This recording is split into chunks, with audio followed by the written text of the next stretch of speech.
ఒక అఖండమైన తెలుగు జ్యోతి ఆరిపోయింది. శ్రీ రామోజీరావు గారు ఒక వ్యక్తి కాదు, ఒక శక్తివంతమైన వ్యవస్థ. ఆయన జీవితంలో స్వయం కృషితో కష్టపడి అనేక రకాలైన రంగాల్లో విజయం సాధించి పైకి వెళ్ళిపోయాడు. ఒక ధ్రువతారగా ఎల్లకాలం వెలుగుతూ ఉంటాడు. ఆయన చేతలు, ఆయన రాతలు, ఆయన చేపట్టినట్టు అనేక కార్యక్రమాలు ఇవన్నీ కూడా భవిష్యత్ తరాలకు ఆదర్శంగా నిలుస్తాయని నేను భావిస్తూ ఉన్నాను. నాకు చిరకాలం నుంచే పత్రిక పెట్టినప్పటి నుంచి ఎంతో సాన్నిహితత్వంతో సంబంధం ఉండేది. అనేక విషయాలపైన ఆయనతో చర్చతో వలన నేను ఒక రకంగా చెప్పాలంటే పరిపక్వత చెందానని నేను భావిస్తూ ఉంటాను.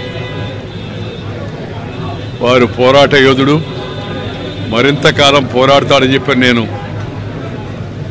భావించాను. వారు ఎంతో త్వరగా ఆ పోరాటాన్ని ముగించి అనేక విజయాలు సాధించాడు. ఆయన అనుకున్న వాటిని కూడా సాధించాడు ఈ మధ్యకాలం విజయంతో పాటు. కానీ భగవంతుడు నిర్ణయాన్ని మనం ఎవరూ కూడా కాదనలేము. ఆ భగవంతుడి పిలుపును అందుకొని పైకి వెళ్ళాడు. వారి ఆత్మకు శాంతి కలగాలని, వారి కుటుంబ సభ్యులందరికీ, ముఖ్యంగా శ్రీ కిరణ్,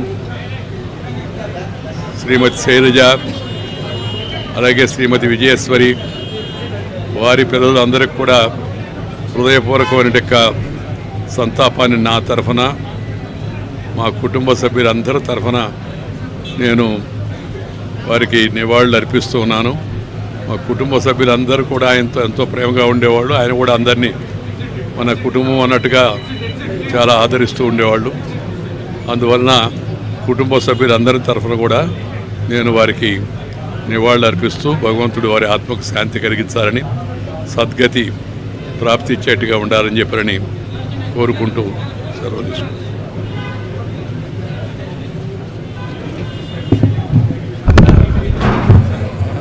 రామోజీరావు గారు మన తెలుగు వారిలో ఆయన ఒక వ్యక్తి కాదు,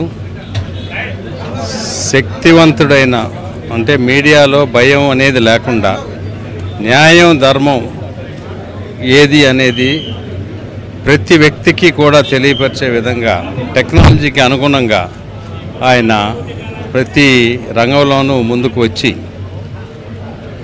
వ్యాపారం ధర్మంగా చేయటం ఎలా అనే దాని మీద ఆయన ఒక కేస్ స్టడీ చేయొచ్చు, రీసెర్చ్లా చేశారు. రాజకీయాల్లో ఎవరైనా ఒకటి తలుచుకుంటే, ప్రజలు ప్రతిఘటిస్తే రాజకీయాల్లో ఎలా చేయొచ్చు అనేది కూడా